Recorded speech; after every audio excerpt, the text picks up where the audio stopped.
Hello students, मैं हूं आयुष श्रीवास्तव और आप देख रहे हैं फिजिक्स कंसेप्ट। आज से हम एक न्यू जर्नी स्टार्ट करने जा रहे हैं। 10th सीबीएसई, आईसीएसई या एनसीईआरटी या अदर स्टेट बोर्ड्स का साइंस, पूरा साइंस का सिलेबस हम जो है यहाँ पे कवर करेंगे। ठीक है, चलिए तो शुरू करते हैं। और जिन बच्चों ने पढ़ाई भी नहीं की है अब तक तो कोई इशू नहीं है, अगर आप आज से भी पढ़ना चालू कर देते हैं तो आप बहुत अच्छे मार्क्स ला सकते हैं अपने बोर्ड एग्जामिनेशन में। ठीक है, तो चलिए शुरू करते हैं। तो हम साइंस पढ़ रहे हैं। साइंस पढ़ने से पहले हमें ये तो पता होना चाहिए कि साइंस होता क्या है, या साइंस की डेफिनेशन के बारे में कुछ पता होना चाहिए। चलिए यहाँ पर देखते हैं क्या है साइंस।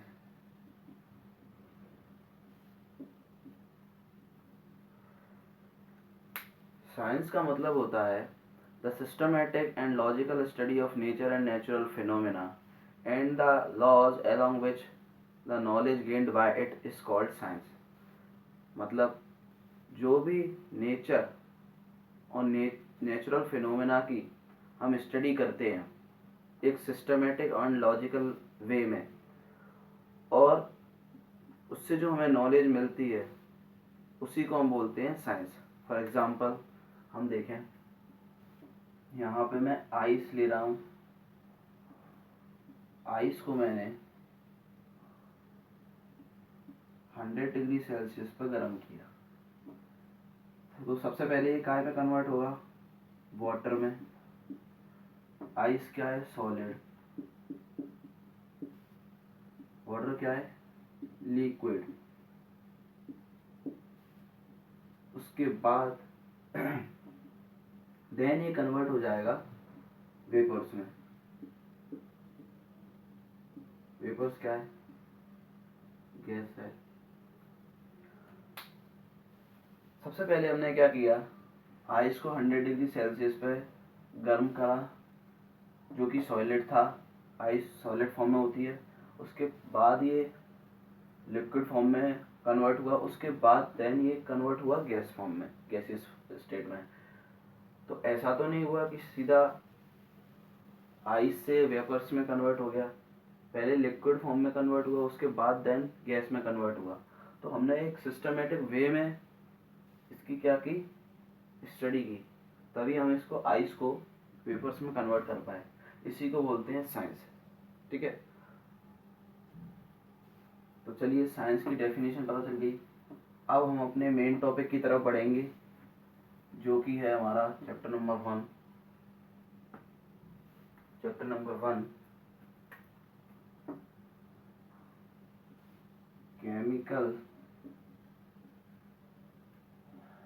रिएक्शन एंड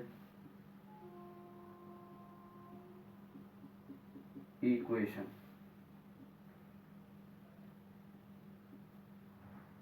तो चलिए जानते हैं केमिकल रिएक्शन एंड इक्वेशन के बारे में। इसमें हम बहुत कुछ पढ़ने वाले हैं इस चैप्टर में। सबसे पहले हम जानेंगे कि केमिकल रिएक्शन होती क्या है।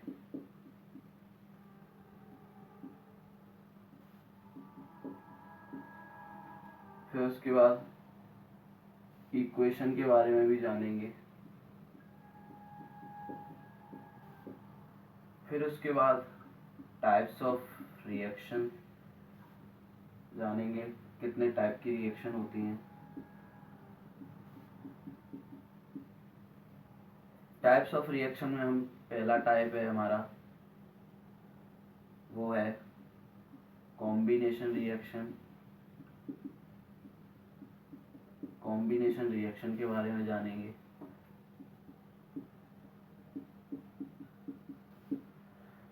कॉम्बिनेशन रिएक्शन के बारे में जानेंगे। फिर इसके बाद हम जानेंगे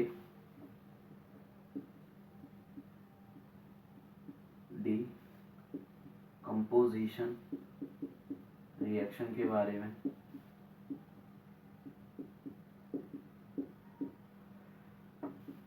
सी हम जानेंगे डिस्प्लेसमेंट रिएक्शन के बारे में।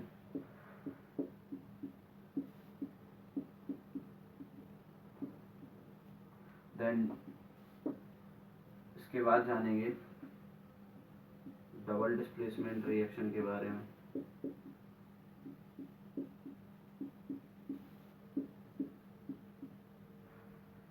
रिएक्शन के बारे में इसके बाद हम जानेंगे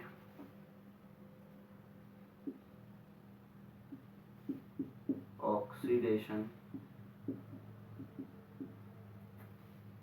एंड रिडक्शन के बारे में, जिसको हम कंबाइंड फॉर्म में क्या बोलते हैं, रेडॉक्स रिएक्शन। रेडॉक्स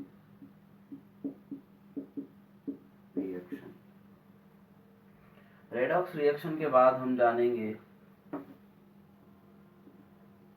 ये हमारे सारे टाइप्स हो गए रिएक्शन के। इसके बाद हम जानेंगे कोरोजन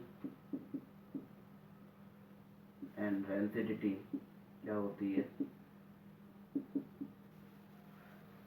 एंड हमारा लास्ट टॉपिक रहेगा how to balance a chemical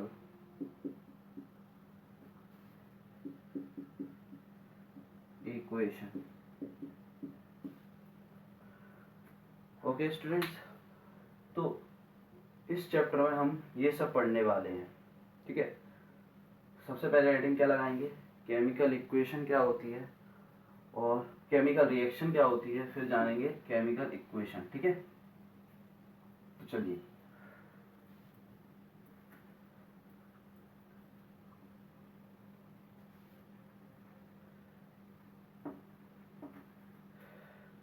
देखिए केमिकल रिएक्शन के बारे में हम जानते हैं। सबसे पहले केमिकल रिएक्शन क्या होता है, जब भी कोई दो या दो से ज्यादा एलिमेंट या सब्सटेंस आपस में रिएक्ट करते हैं, जो रिएक्ट करते हैं उनको हम बोलते हैं रिएक्टेंट।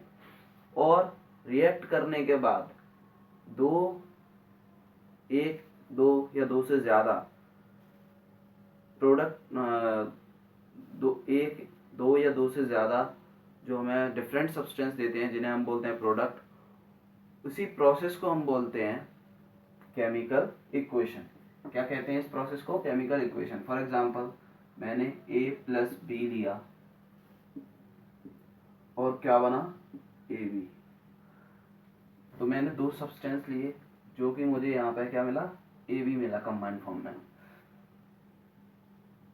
और जो रिएक्ट करते हैं इन्हें हम क्या बोलते हैं, रिएक्टेंट।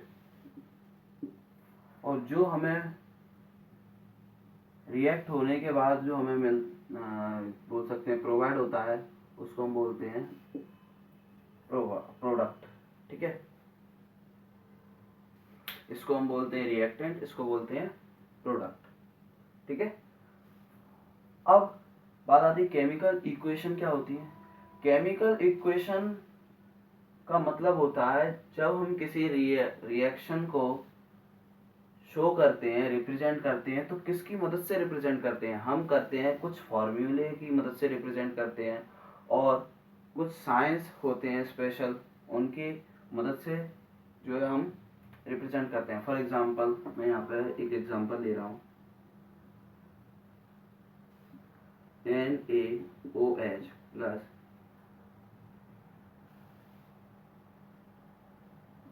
KCl, ठीक है। और ये क्या बना, NaCl plus,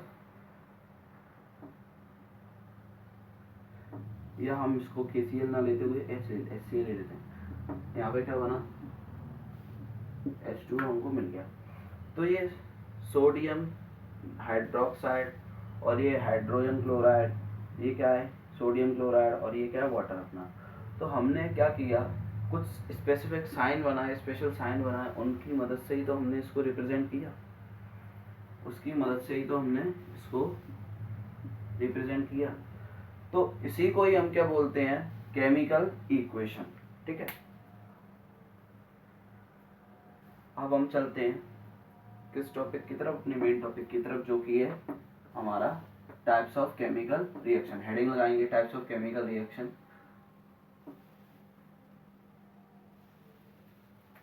types of chemical reaction heading लगाएंगे।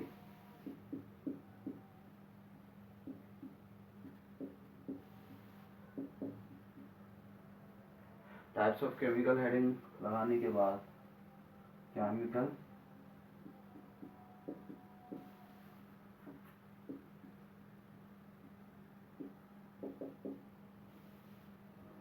टाइप्स ऑफ केमिकल रिएक्शन में सबसे पहला टाइप जो हम पढ़ेंगे वो होगा हमारा कॉम्बिनेशन रिएक्शन का।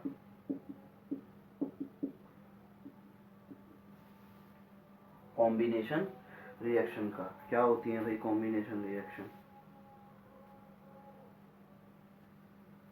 कॉम्बिनेशन रिएक्शन हम उन्हें कहते हैं जब हम दो या दो से ज़्यादा रिएक्टेंट लेते हैं या दो या दो से ज़्यादा सब्सटेंस या एलिमेंट को रिएक्ट कराते हैं और हमें जो रिएक्ट होने के बाद जो हमें मिलता है वो एक सिंगल प्रोडक्ट होता है, सिंगल सब्सटेंस मिलता है या सिंगल प्रोडक्ट मिलता है, उसे हम बोलते हैं कॉम्बिनेशन। जैसे मैंने अभी बताया था A प्लस बी को हमने रिएक्ट कराया तो हमें क्या मिला AB। हमने दो सब्सटेंस लिए A प्लस बी और हमने इसको जब रिएक्ट कराया तो हमें क्या मिला AB। इसी को हम क्या बोलते हैं कॉम्बिनेशन रिएक्शन। ठीक है, एक एग्जांपल देते हैं अभी।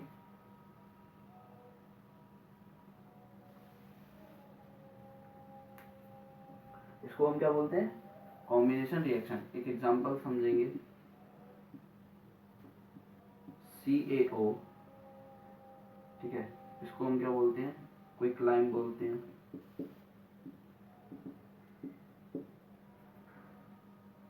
CaO plus H2O। CaO का में किस फॉर्म में होना हमारा CaO सॉलिड फॉर्म में, ये क्या है हमारा लिक्विड फॉर्म में। ये हमारा हो गया वाटर।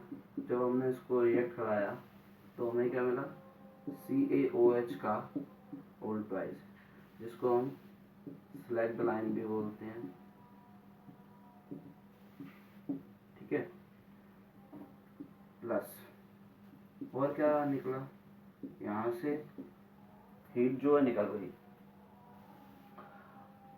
क्या किया हमने CaOH का क्विक लाइम का रिएक्शन हमने वाटर से कराया तो हमें क्या मिला स्लैग्ड लाइम मिला और प्लस एनर्जी जो है निकल गई हीट की फॉर्म में।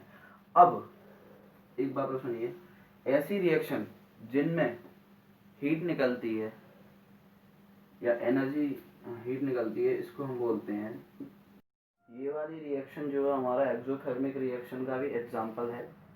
ठीक है ना, क्योंकि इसमें जो है हीट निकली, इस वजह से हम क्या बोलेंगे ये एक्सोथर्मिक रिएक्शन का भी एग्जांपल है। एक्सोथर्मिक रिएक्शन वो रिएक्शन होती हैं जिनमें हीट जो है निकलती है, रिलीज होती है, उसको हम बोलते हैं एक्सोथर्मिक रिएक्शन। एक और एग्जांपल देखें यहाँ पे, कार्बन प्लस ऑक्सीजन का हम एग्जांपल दे सकते हैं। यहाँ पे ये भी हमको एक सिंगल प्रोडक्ट बना के देगा। कार्बन सॉलिड में होता है,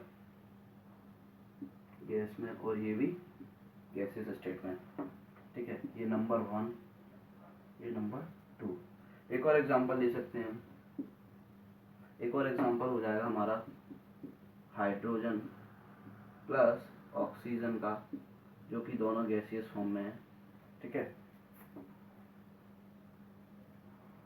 क्या मिला हमें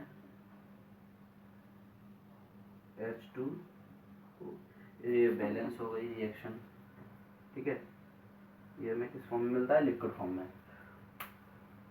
तो ये सारी आपकी हो गई कॉम्बिनेशन रिएक्शन।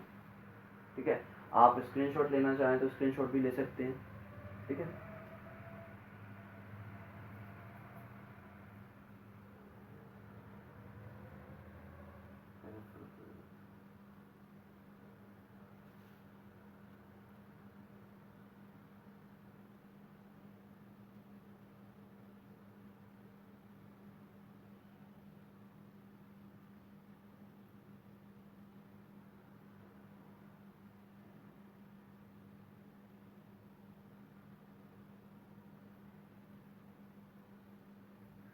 आई होप आपने स्क्रीनशॉट ले लिया होगा।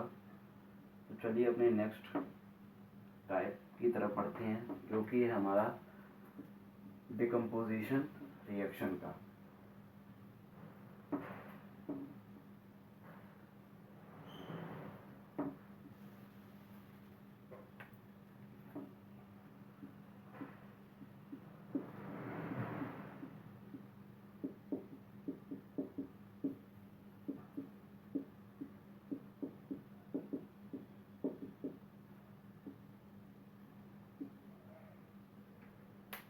डिकम्पोजिशन रिएक्शन बिल्कुल केमिकल रिएक्शन का उल्टा हम कह सकते हैं। कॉम्बिनेशन रिएक्शन का हम उल्टा कह सकते हैं। कॉम्बिनेशन रिएक्शन में क्या हो रहा था, जब हम दो या दो से ज़्यादा एलिमेंट्स को रिएक्ट करवा रहे थे, तो क्या हो रहा था, हमको एक सिंगल प्रोडक्ट मिल रहा था। इसमें क्या हो रहा है, इसमें इसका उल्टा होगा। जब हम एक सिंगल प्रोडक्ट को एनर्जी देंगे, तब हमें दो या दो से ज़्यादा डिफरेंट प्रोडक्ट हमें मिलेंगे एक सिंगल रिएक्टेंट को। जैसे हम देखें Fe2SO4, ठीक है। जब हम इसे एनर्जी देंगे तो हमें ये क्या देगा, एक SO2 देगा, यहाँ पे हमें ये देगा Fe2O3, ठीक है। 4 8 हाइड्रोजन, तो एक तो हो गया ये,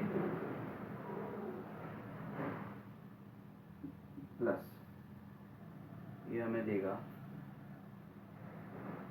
SO3, ठीक है। क्या देगा ये हमें, SO3 देगा।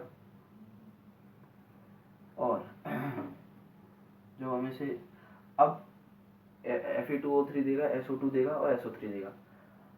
अब हमने क्या किया, इसको डिकम्पोज करने के लिए हमने इसको एनर्जी दी। तो जिन एनर्जी दी का मतलब क्या है, इसमें एनर्जी ऑब्जर्व हुई। अब जिन रिएक्शन में एनर्जी ऑब्जर्व होती है उसको हम क्या बोलते हैं, एंडोथर्मिक रिएक्शन, ठीक है।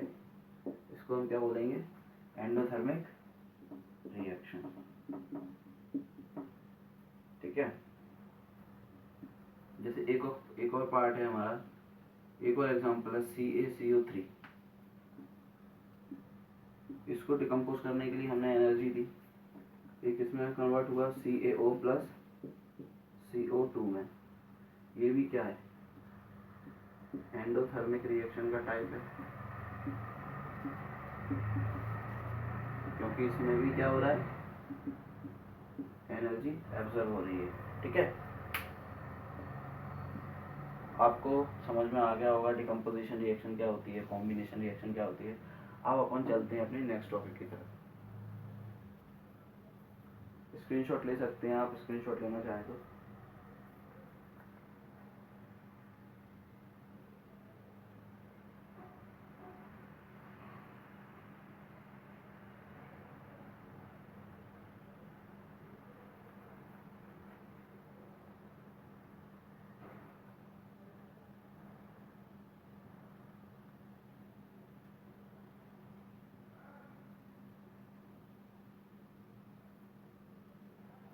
चलिए, आप आई होप आपने स्क्रीनशॉट ले लिया होगा।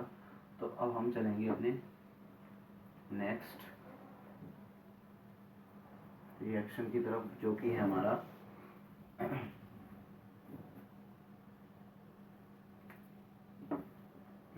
क्या है, डिस्प्लेसमेंट रिएक्शन।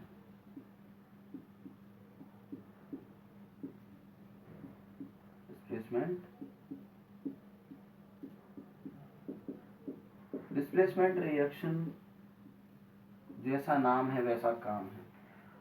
डिस्प्लेसमेंट रिएक्शन को समझने के लिए मैं आपको एक एग्जांपल देता हूँ, थोड़ा सा फनी है। समझिए आप कहीं शादी में गए हुए हो या किसी पार्टी वगैरह में, और वहाँ एक कोई जो है डांस कर रहा है, और आप उससे अच्छा डांस कर लेते हो तो आप उससे क्या करोगे, आप उससे डिस्प्लेस ही तो करोगे डांस करने के लिए कि भाई तू हट जा, मैं डांस कर लेता हूँ तेरी जगह। तो आप क्या करोगे, उससे डिस्प्लेस करोगे। ऐसी सेम थिंग यहाँ पे अप्लाई होती है। यहाँ पे क्या होता है, most reactive element least reactive element को डिस्प्लेस कर देता है। जैसे Fe plus CuSO4, Fe plus CuSO4, तो आयरन यहाँ पे ये क्या है, आयरन, और ये क्या है, कॉपर सल्फेट, कॉपर सल्फेट। आपने क्या किया, अब ये आयरन जो है कॉपर को डिस्प्लेस कर देगा क्योंकि आयरन कॉपर से ज़्यादा रिएक्टिव है। तो यहाँ पे क्या मिलेगा हमको, FeSO4 प्लस Cu। ठीक है, अब बात आती है हमें ये कैसे पता चलेगा कि कौन सा डिस्प्लेस करेगा कौन सा नहीं। तो ये डिपेंड करता है रिएक्टिविटी सीरीज पे। रिएक्टिविटी सीरीज आई होप आपने पढ़ी होगी। रिएक्टिविटी जिसने नहीं पढ़ी रिएक्टिविटी सीरीज में, मैं यहाँ पे आपको लिख देता हूँ, शॉर्ट ट्रिक भी बताऊंगा।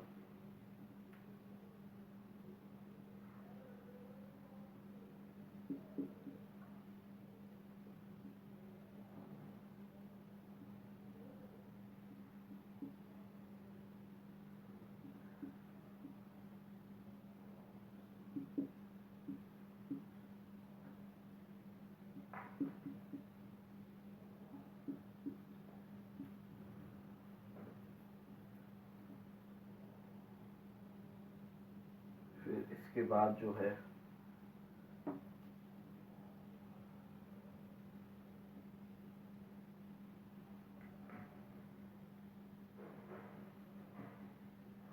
कौन है, सॉरी, इसके बाद आएगा हमारा मरकरी, और इसके बाद आएगा सिल्वर। सिल्वर को मैं यहाँ लिख देता हूँ, सिल्वर, और फिर गोल्ड। तो ये जो है हमारी, जैसे जैसे हम नीचे जाते जाएंगे हमारी रिएक्टिविटी डिक्रीज होती जाएगी। तो यहाँ पर पोटेशियम जो है हमारा वो सबसे ज़्यादा मोस्ट रिएक्टिव एलिमेंट है। आप इसको ऐसे याद रख सकते हैं, काशीनाथ का माली आलू ज़रा फीके पकाता है, कौन है आगे आओ। क्या है शॉर्ट ट्रिक, काशीनाथ का माली आलू ज़रा फीके पकाता है, कौन है आगे अब। ठीक है, अब यहाँ पे देखिए आप, फेरस जो सॉरी आयरन जो है, आयरन यहाँ पे मोस्ट रिएक्टिव है किससे, कॉपर से। तो आयरन ने कॉपर को डिस्प्लेस कर दिया और क्या बना लिया, फेरस सल्फेट। ठीक है, ऐसे एक और एग्जांपल देखें, Zn plus CuSO4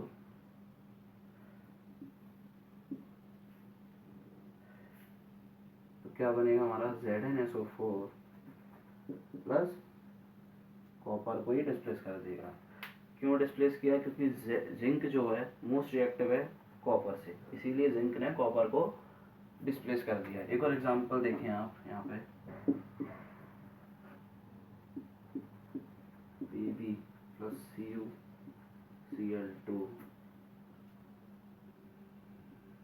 Pb Cl2 plus C। ठीक है, यहाँ पे क्या हुआ, लेड ने कॉपर को डिस्प्लेस कर दिया और क्या बना लिया, PbCl2।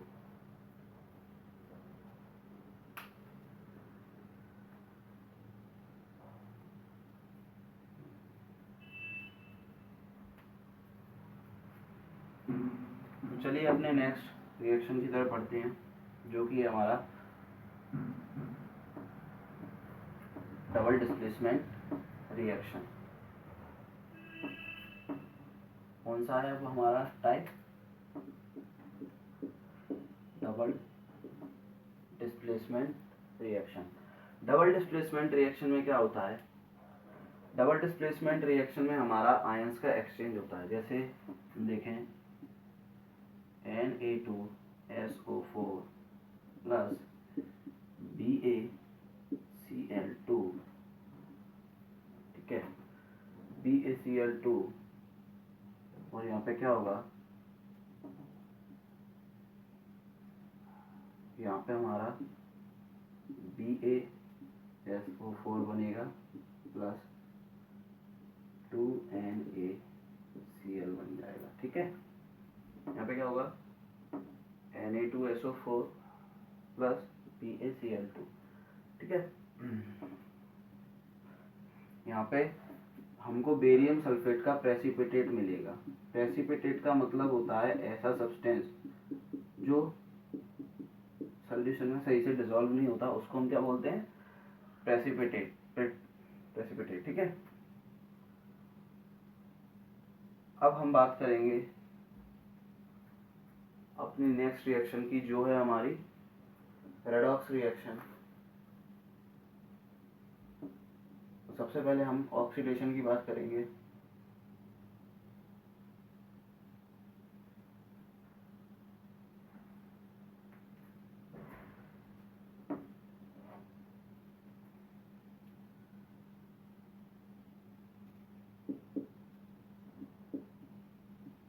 ऑक्सीडेशन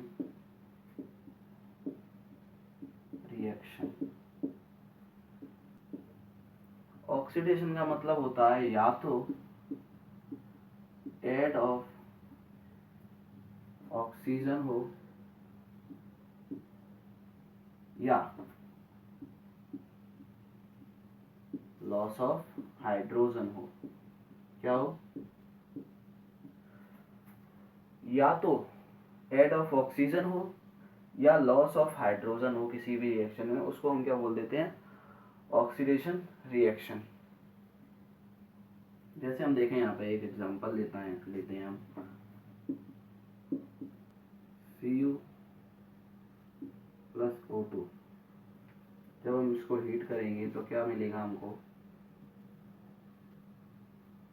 CuO, इसको थोड़ा सा बैलेंस कर लेते हैं, 2CuO मिलेगा। तो यहाँ पे क्या हुआ, ऐड ऑफ ऑक्सीजन हुआ, यहाँ पे ऐड ऑफ ऑक्सीजन हो रहा है, इसी को हम बोलते हैं ऑक्सीडेशन रिएक्शन। एक और देख सकते हैं आप, CuO plus H2,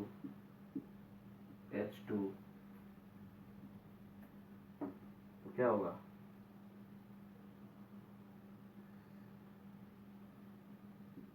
H2O plus Cu यहाँ पे निकल जाएगा, या आप इसको इधर भी लिख सकते हैं, Cu यहाँ पे निकल जाएगा और हमको क्या मिलेगा, ये हमको मिल जाएगा कॉपर प्लस वाटर।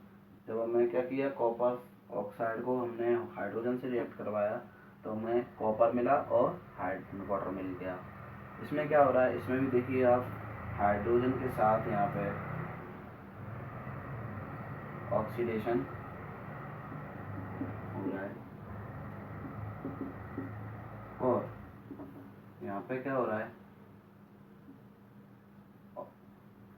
यहाँ पे रिडक्शन हो रहा है,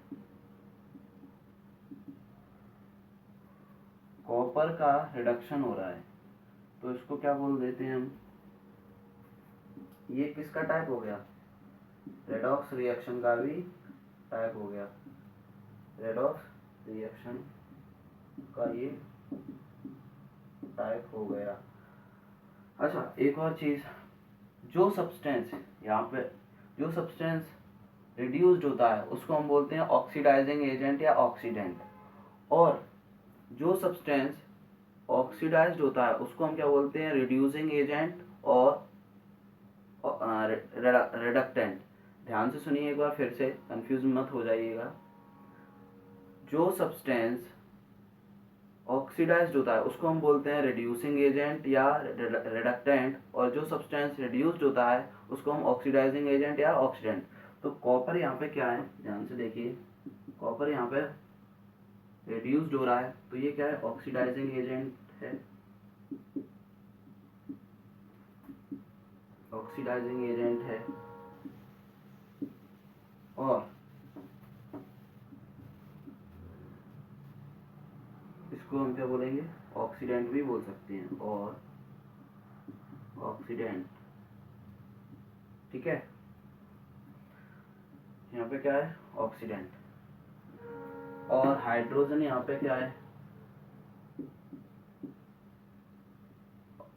हाइड्रोजन का यहाँ पे क्या हो रहा है, रिडक्शन, वो सॉरी ऑक्सीडेशन।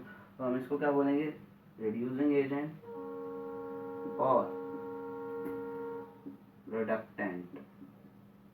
ठीक है, इसका आप ध्यान रखिए। एक और एग्जांपल ले लेते हैं यहाँ पे हम।